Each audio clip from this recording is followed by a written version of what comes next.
to'lab bermayapmiz deb uni ham eshitdim. Shartnoma sharti bor. Ijroni qilganmiz. Asfaltda qilganmiz. Sudda bo'lmasa bizani foydaga chiqarib bermaydi. Sudning qarori bilan hafta yo'li to'lab berish to'g'risida qaror chiqqan.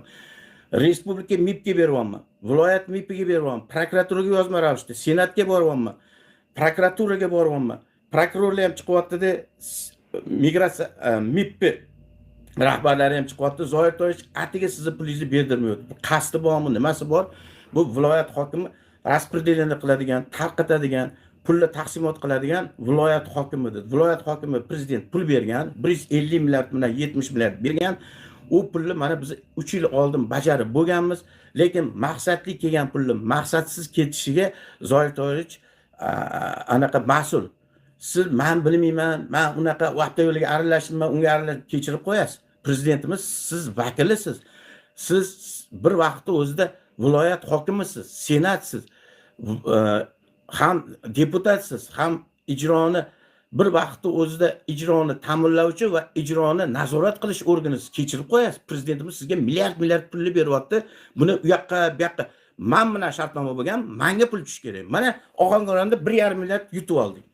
1,5 milliardni ham cho'zdingiz, boshqa qildingiz. Men kelgan Ohangaron hokimiga bo'ldim, Farhod akaga bordim, yuqoriga chiqdim, Zokir aka Almatovga bordim, boshqa qildim. Pulimni zo'rg'a to'lab berdilar. 1,5 milliard dedi. Undan ham bug'doy o'rimida 4 ta men mashinani 60 million, 70 millionga men tekinga bug'doyingizni tashtirib berdim. Lekin men majbur emasman. 2 ta 3 ta ko'changizni tekinga qilib berdim. Zoir To'yich, "Voy rahmat" dedingiz. Men prezidentim uchun tadbirkor sifatida men 7 ta yetim uylantirganman. 3 ta uysiz odamga uy olib berganman. Men hozir mana shu pulimga qizim qaytib kelgan. O'g'limni uylantirishim kerak. O 20 nechiga chiqib o'sha yoshi o'tib ketyapti, sizga iltimos qildim. Zoir To'yich, bitta qizim qaytib kelgan dedim. Meni tushuning, o'zimni haqqimni so'raman. Men sizdan boshqa narsa so'rayotganim yo'qdi. Men boqaman demasman dedim. Boshqa emasman. O'zimni 4,5 milliardimni qachon to'lab berasizsam, rasmga tushasiz, boshqaga tushasiz. Meni boshimni silaysiz, o'g'limga yaxshi gapirasiz, menga yaxshi gapirasiz. Aziz Akrom yonida meni yonida so'z berasiz. Qo'lingiz, men ishonmayman, uz Akrom dedim.